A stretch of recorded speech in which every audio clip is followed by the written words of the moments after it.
Densidade nutricional, esse é o grande assunto aqui. Densidade nutricional é a quantidade de micronutrientes de um alimento dividido pelo seu peso ou dividido pela sua quantidade, seu valor calórico. Né? Existem várias formas de se fazer. Mas o que importa para a gente são nutrientes. E a alimentação forte, desde o começo, é uma alimentação baseada em alimentos de verdade que prioriza a densidade nutricional. Lembra que eu falo código emagrecer de vez, né? Alimentação forte, densidade nutricional e jejum intermitente nesta ordem, né? Nesta ordem. E por isso que funciona. Esse é o modelo.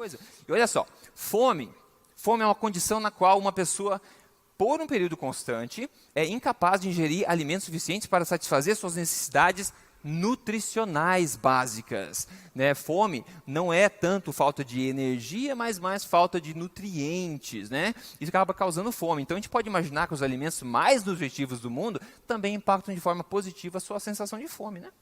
Então vamos lá, fome e saciedade, ó, energia versus nutrientes, o que é mais importante? Né? E tem os mecanismos de controle aqui, apetite, satisfação, saciedade. Apetite, fome, todo mundo sabe o que é?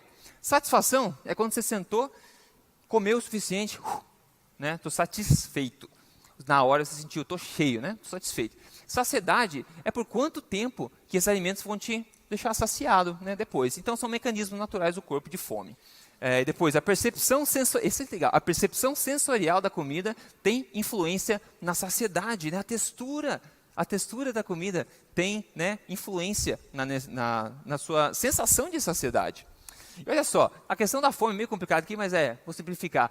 É legal, aqui embaixo, a comida, quando você come, né? E o que vai acontecendo? Então você come, você vê, a primeira aqui, os sensores começam, a fase sensorial, a fase cognitiva, depois de você ingerir e depois, né? Então você vai andando nessa questão, né, nessa linha aqui, saciedade. Aí perceba como é que o teu cérebro vai funcionando. Olha só, a qualidade da sua alimentação começa a analisar para o corpo, para o cérebro. Vamos ver como é que a gente regula os nossos mecanismos de saciedade aqui. Depois, a quantidade também, porque tem um sensor do estômago, o estômago está cheio, é um dos sinais para controle de saciedade. Depois aqui a gente tem o status de nutrientes, quão nutritiva é a sua dieta, e depois a energia. Né? Então, vê, são vários fatores aqui, mas perceba que a qualidade, né, aos nutrientes, tem uma grande influência aqui no como o corpo funciona na questão da saciedade, né? Energético. Né? Imagina aquela coisa, imagina um mundo assim, imagine assim, um mundo longe, né? Que você coma quando tem fome, né? E coma até se saciar. Tipo, imagina uma ideia maluca como essa, assim. É isso que deveria ser. É isso que sempre foi, né, pessoal? É isso que foi. Um ensaio clínico randomizado que 13 homens saudáveis, 2 shakes de mesmo volume e composição, porém diferenciando em densidade energética. Um shake tinha 100 calorias, o outro tinha 500 calorias. O shake de 100 calorias, com maior viscosidade, levou a maior sensação de saciedade do que o shake de 500 calorias. Lembra que eu falei da textura? Né? Olha só que interessante. O que a gente aprende com isso aqui? Que a conclusão, a textura faz diferença, como eu já falei, a textura faz diferença. E depois, muito importante, a baixíssima saciedade que calorias vazias provê. Né? Você tomou a Coca-Cola lá, uma porrada de calorias, não te satisfez nada. Isso aqui é a prova. Um shake de 500 calorias deu menos saciedade que um shake de 100 calorias, porque o de 100 era mais viscoso. Outro aqui, interessante para dar uma olhadinha, em ratos, isso aqui, a insulina no sangue promove fome, não é novidade para ninguém. E o glucagon, que é, né, o outro, né, o lado oposto da insulina, no jejum principalmente, né, quando a insulina não está presente, ele suprime a fome. Então tem esse ensaio aqui em ratos, e o que concluí foi o seguinte: os alimentos mais nutritivos são os mesmos que estimulam menos a insulina, né, e que mais saciam, facilitando assim até jejuns mais prolongados, se esse é o teu interesse. Isso é uma forma inteligente de fazer, jogar com o corpo, né? Não contra o corpo. Insulina no sangue dá fome. E o glucagon, ele libera, né, glicose no sangue, ele te ajuda a se manter nutrido, manter saciado, né? Então, se você joga com isso, isso te ajuda também a controlar mais a fome. Geminet falou aqui, uma dieta que contenha todos os nutrientes necessários nas corretas proporções é a chave para minimizar o apetite e eliminar a fome com o mínimo de ingestão calórica. O que a gente está falando? A gente precisa do perfeito equilíbrio entre energia e nutrientes. Né? Quanto mais perfeito for isso, melhor será a tua saúde, melhor será a sua forma física. Então, isso tem tudo a ver com densidade nutricional.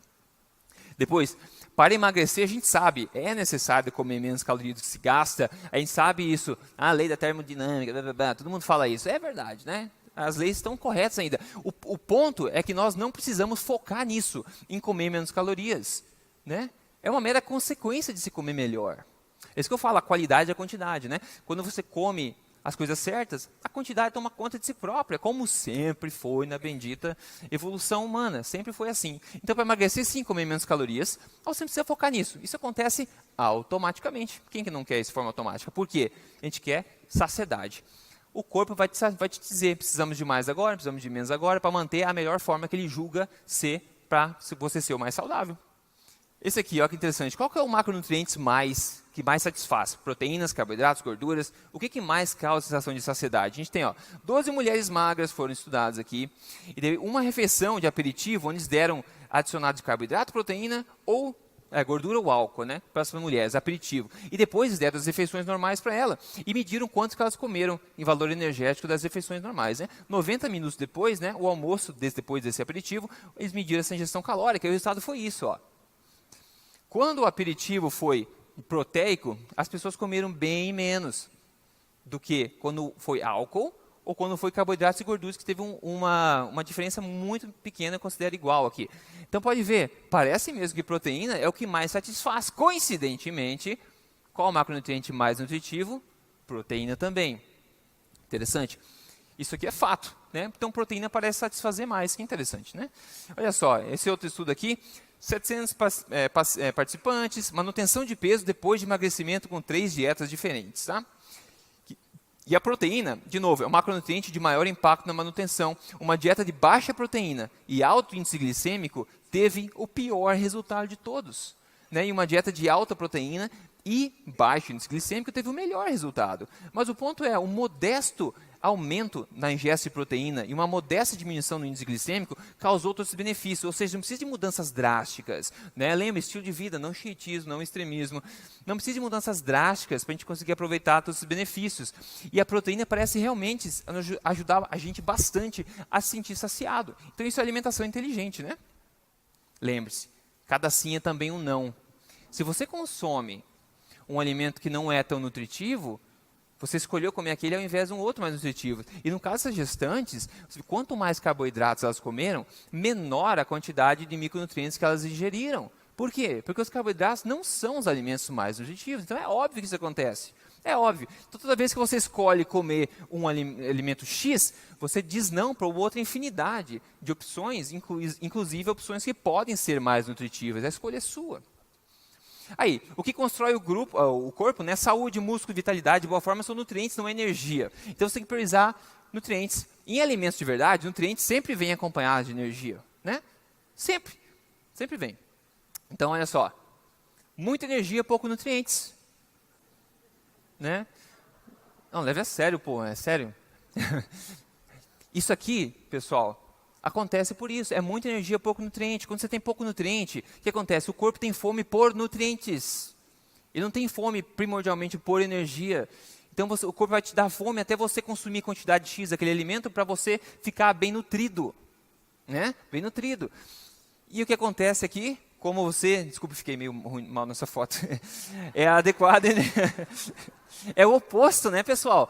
É o oposto. Porque agora você está consumindo uma necessidade de energia, ou consumindo uma quantidade de energia que é regulada. E você tem muito mais nutrientes, porque você tem uma maior densidade nutricional. Então é muito fácil, né? O corpo assim, não é tão complexo como a gente imagina, em muitos aspectos, né?